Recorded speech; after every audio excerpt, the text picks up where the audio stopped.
आज मार्केट के अंदर आपको एक खींचातानी का माहौल दिखा, राइट? एक तरफ रिलायंस और एलईटी शेयरों के अंदर आपको थोड़ा दबाव देखने को मिला, दूसरी तरफ स्मॉल कैप इंडेक्स ने आपको थोड़ी सी मजबूती दिखाई। लेकिन कल का जो दिन है 14 जनवरी का, एक इम्पॉर्टेंट दिन है क्योंकि आपको आज इन्फोसिस का भी एक रिजल्ट आने वाला है क्वार्टर 3 का। एंड ग्लोबल ट्रेंड को लेके भी कुछ हलचलें हैं। अब क्या आज निफ्टी फिर से 26,000 की तरफ बढ़ेगा या फिर गिरावट और गहरी होगी, ये समझने के लिए हम चलते हैं आगे निफ्टी एंड बैंक निफ्टी के इंट्राडे लेवल्स पे, उनके important support and resistance level पे, राइट?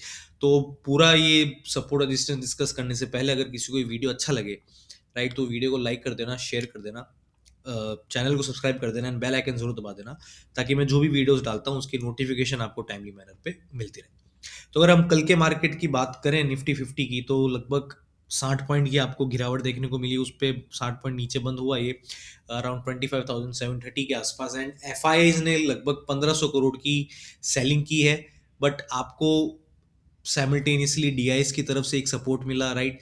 और ओएनजीसी, जोमेटो जैसे स्टॉक्स के अंदर आपको अच्छी खरीदारी देखने को मिली। ट्रेंट एंड एलएनटी जैसे के अंदर आपको प्रॉफिट बुकिंग देखने को मिली। पर अगर हम आज के बाजार की तरफ देखें, राइट, तो आज पूरा जो आपका फोकस रहेगा वो इन्फोसिस की तरफ रहेगा, राइट? इन्फोसिस का आज रिजल्ट आने वाला है क्वार्टर 3 का। एंड अब रिजल्ट में भी जो मार्केट जिस चीज को एक्सपेक्ट करेगा वो बेसिकली मोटी मोटी दो चीजें हैं। पहला आपका एआई प्रोजेक्ट्स को लेके है कि कंपनी नए एआई प्रोजेक्ट से कितना रेवेन्यू आ रहा है कंपनी को, राइट? फ्यूचर गाइडेंस गाइडेंस किस तरीके की रहती है कंपनी की, क्या कंपनी आने वाले महीनों के लिए अपना रेवेन्यू टारगेट बढ़ाती है। तो आईटी सेक्टर में कल मतलब आज आपको हल्की तेजी थी। एंड लेकिन याद रखिए कि नतीजों से पहले बाजार में थोड़ा सा मतलब थोड़ा सा नर्वस रह सकता है, राइट? तो आपको थोड़ा सा एक volatile session particularly IT sector के अंदर देखने को मिल सकता है, इन्फोसिस वगैरह के अंदर। तो इन चीजों का हमको ध्यान रखना है। अब अगर हम लोग बात करें ट्रेडिंग लेवल्स की, जो आपको ध्यान रखना है निफ्टी 50 के अंदर, तो देखिए निफ्टी के अंदर जो आपको अभी चार्ट दिख रहा है सामने, राइट, उसमें हम लोग नोट करेंगे कि जो 25,550 से लेके आपका 600 तक का जो लेवल है वो एक काफी एक मजबूत सपोर्ट की तरह रिएक्ट कर रहा है, राइट? तो जब तक बाजार इसके ऊपर है तब तक मतलब घबराने की कोई जरूरत है नहीं।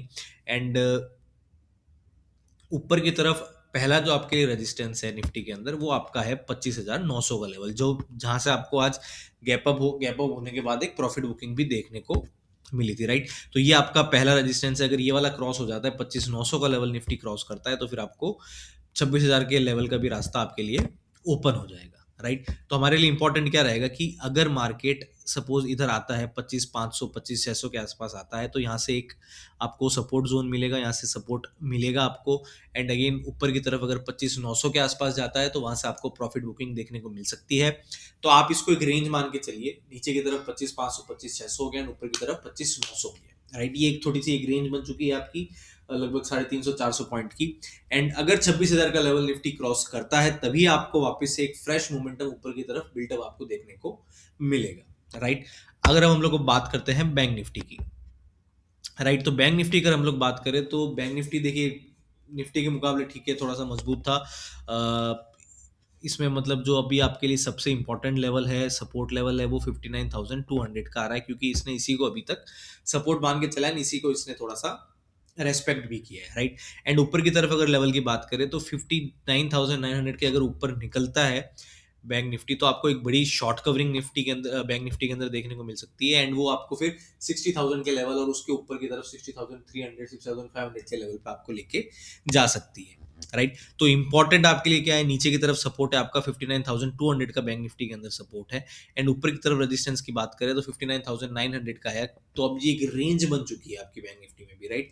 59,200 एंड 59,900 की। तो इस रेंज के बीच में अगर रहता है तो हम लोग इसको सपोर्ट रेजिस्टेंस मतलब एक रेंज की तरह ट्रेड करके अपर लेवल्स पे प्रॉफिट बुकिंग का वेट करें। नीचे जब आता है लोअर लेवल 59,200 पे, तो यहाँ पे हम लोग इसको सपोर्ट की तरह रिएक्ट करके यहाँ पे पोजीशन बिल्डअप भी कर सकते हैं, राइट? अगर ग्लोबल फ्रंट पे हम लोग बात करते हैं तो इंडिया और अमेरिका के बीच में जो ट्रेड डील की बातों पर मतलब बाजार थोड़ा ध्यान रखेगा। अगर कोई पॉजिटिव न्यूज आती है तो मैन्युफैक्चरिंग एंड एक्सपोर्ट वाले शेयर में आपको अच्छी खासी तेजी देखने को मिल सकती है।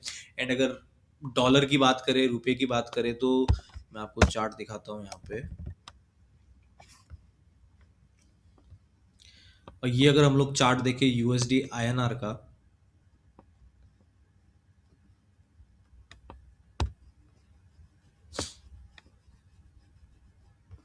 राइट। तो ये चार्ट आपका यूएसडी आईएनआर का है, इसको मैं थोड़ा सा बड़ा कर देता हूँ। 4 घंटे का चार्ट यहाँ पे मैं लगाता हूँ यूएसडी आईएनआर का। तो आपने यूएसडी आईएनआर पे नोट किया होगा कि 90.20 के आसपास ही ट्रेड कर रहा है। एंड जो आपका क्रूड है, क्रूड आपका ट्रेड कर रहा है अराउंड 64-65 के लेवल्स पे, राइट। तो बाजार के लिए एक अच्छी बात है, क्योंकि ज्यादा आपको इसमें मोमेंटम क्रूड के अंदर नो डाउट आपको थोड़ा सा अभी काफी पिछले कुछ दिनों से, जब से Venezuela India sorry US and Venezuela का अभी जो चला है उसके बीच, उस वजह से आपको थोड़ा सा एक थोड़ी सी तेजी आपको ब्रांड क्रूड में जरूर देखने को मिली है। बट अगेन ब्रांड क्रूड के लिए जो आपके लिए जो सपोर्ट सबसे इंपॉर्टेंट रेजिस्टेंस है अभी, राइट, अगर रेजिस्टेंस की बात करें तो आपके लिए रेजिस्टेंस निकल के आता है इसके अंदर ये वाला लेवल आपका 66.3 का, राइट। तो जब तक इसके नीचे है तब तक कुछ खास चिंता वाली बात नहीं है, ठीक ठाक। अगर 66.3 के नीचे रहता है तो आपके मार्केट के लिए तो ये पॉजिटिव ही रहेगा, राइट। अब आज की स्ट्रेटेजी आपकी किस तरीके की बननी चाहिए कि फोकस आपका रहेगा इन्फोसिस के रिजल्ट्स पे, राइट। मार्केट थोड़ा वॉलेटाइल रह सकता है, इसकी वजह से अगर गैप अप होता है तो खरीदारी हाथों हाथ नहीं करनी है, थोड़ा सा वेट करना है। अगर मार्केट 25,650 500 के आसपास, मतलब 25,500 25,600 के आसपास सपोर्ट लेता हुआ दिखे, तभी आप पोजिशनल मतलब लॉन्ग पोजिशन बनाए। और स्टॉप लॉस एकदम थोड़ा सा छोटा स्टॉप लॉस रखना पड़ेगा यहाँ पे, क्योंकि अगर आप रेंज को ट्रेड करते हैं तो रेंज को ट्रेड करते समय आपका फोकस किस चीज पे रहना चाहिए कि अगर आप रेंज के बॉटम लेवल पे आते हैं, जो इस केस में निफ्टी के केस में 25,500 से 25,600 का है, तो आपको उसके थोड़ा सा नीचे, मतलब ज्यादा नीचे भी नहीं, बट एक टाइट स्टॉप लॉस रखना चाहिए, ताकि आपके आए कि आपका रिस्क रिवॉर्ड काफी मैनेज रहे उसकी वजह से, राइट। तो अगर 25,500 25,600 के आसपास आपको निफ्टी आता हुआ दिखता है तो उसमें लॉन्ग पोजीशन बनाने की सोच सकते हैं। स्टॉप लॉस टाइट रहेगा, आपका टाइट स्टॉप लॉस रहेगा। एंड अगर बैंक निफ्टी की बात करें तो बैंक आए उस लेवल आए तो लॉन्ग पोजीशन बनाने की सोच सकते हैं। एंड 59,900 के आसपास प्रॉफिट बुकिंग भी एक बार के लिए आप कर सकते हैं बैंक निफ्टी के अंदर, राइट। तो ये देखिए आपका वीडियो था आज निफ्टी बैंक निफ्टी से रिलेटेड कि भाई किस तरीके का रेजिस्टेंस सपोर्ट रेजिस्टेंस रहेगा, क्या लेवल्स रहेंगे। इन्फोसिस से रिलेटेड हमने बात की। अगर मैं उसकी चार्ट दिखाऊं आपको इन्फोसिस का, अगर आप इन्फोसिस का चार्ट देखते हैं, आज देखिए आज लगभग फ्लैट ही रहा था। ये जो आपकी क्लोजिंग हुई थी इन्फोसिस के अंदर वो फ्लैट क्लोजिंग रही थी। ड्यूरिंग द डे अगर हम लोग बात करें इन्फोसिस के अंदर, तो ड्यूरिंग द डे आपको एक गैप अप ओपनिंग देखने को मिली, जो आपको ब्रॉडर मार्केट में भी निफ्टी बैंक निफ्टी में भी मिली थी।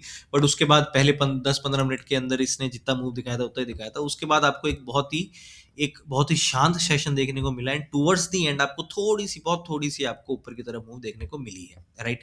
अब अगर मैं इसका डेली चार्ट लगाता हूँ इन्फोसिस का, तब आपको थोड़ा सा ज्यादा समझ में आएगा कि इसमें करना क्या है, राइट। ये आपका देखिए इन्फोसिस का डेली चार्ट है। अब हम लोग डेली चार्ट में अगर हम लोग एक चीज नोट करें, मैं यहाँ पे मूविंग एवरेजेस भी लगाऊं कि फिलहाल के लिए ये क्या है ना, इन्फोसिस का डेली बेसिस पे ये अपनी 10 days and 20 days moving average के नीचे ट्रेड कर रहा है, राइट। तो अगर इसमें ऊपर की तरफ मूव आता है तो इसमें आपको जो इमीडिएट बेसिस पे जो रेजिस्टेंस मिलेगी ना, वो आपको रेजिस्टेंस मिलेगी इसकी 1,600 के आसपास के लेवल्स पे, राइट। अभी तो वो ट्रेड कर ही रहा है, तो ऊपर की तरफ जो रेजिस्टेंस मिलेगी वो आपको मिलेगी 1,620 के लेवल पे। एंड देन उसके बाद 1,630 के लेवल पे। तो ये 1620 एंड 1630 का जो लेवल है, ये आपका इमीडिएट बेसिस पे रेजिस्टेंस बन जाएगा। तो हो सकता है कि न्यूज अच्छी भी आए तो आपको उस तरीके का एक ड्रास्टिक मूव देखने को ना मिले, जब तक ये वाले लेवल्स आपके क्रॉस नहीं हो जाते। अगर ये वाले लेवल्स भी क्रॉस होते हैं तब भी आपके लिए जो इमीडिएट बेसिस पे अगेन जो रेजिस्टेंस आएगा वो आएगा फिर 1640 का। तो इसमें स्ट्रेटेजी किस तरीके से बनानी है कि अगर न्यूज़ पॉजिटिव आती है, राइट, अगर न्यूज़ पॉजिटिव आती है तो हम लोग क्या करेंगे, इस केस में हम लोग यूज़ करेंगे सीपीआर का। क्योंकि अगर इसमें आप सिर्फ प्राइस एक्शन यूज करोगे तो प्राइस एक्शन या फिर मूविंग एवरेज अगर आप देखते हो तो उसमें आपको थोड़ी थोड़ी देर में आपको रेजिस्टेंस बनते हुए दिख रहे हैं। अगर हम लोग सीपीआर का वेट करते हैं, सीपीआर अगर हम लोग इसमें बनाते हैं तो सीपीआर देखिए इसका आपको इन्हीं लेवल्स के आसपास 1600 के लेवल के आसपास ही दिखेगा। तो अगर आपको रिजल्ट आने के बाद या उससे कुछ टाइम पहले एक्सपेक्टेड है कि ये मार्केट क्लोजिंग के बाद ही आएगा। बट अगेन अगर थोड़ा सा पहले भी आ जाता है तो हम लोग वेट करेंगे सीपीआर के क्रॉस होने का। अगर पॉजिटिव रिजल्ट आता है एंड सीपीआर क्रॉस होता है तो हम लोग इन्फोसिस में बाय पोजीशन बनाने की सोच सकते हैं। बट अगेन सीपीआर से नीचे रहता है, उससे आपको रिजेक्शन मिलता है नीचे की तरफ, तो हम लोग इसमें एक सेल पोजीशन बनाने की इन्फोसिस के अंदर भी सोच सकते हैं, राइट। तो इन्फोसिस का रिजल्ट है, Q3 का रिजल्ट है, आईटी सेक्टर के लिए ओवरऑल काफी इंपॉर्टेंट रहेगा क्योंकि टीसीएस एंड एचसीएल टेक के रिजल्ट आ चुके हैं एंड वो काफी अच्छे, मतलब पॉजिटिव तो उसको नहीं बोला जाएगा। दोनों के जो प्रॉफिट आफ्टर टैक्स है उसमें काफी आपको लगभग 10-15, टीसीएस में तो लगभग 14% की आपको गिरावट देखने को मिली थी एंड एचसीएल टेक के अंदर भी आपको 8-10% के आसपास की गिरावट जो आपका प्रॉफिट आफ्टर टैक्स है उसके अंदर आपको देखने को मिली थी। तो कल आने वाला इन्फोसिस का रिजल्ट काफी इंपॉर्टेंट रहेगा। तो और बाजार की भी इस पे पूरी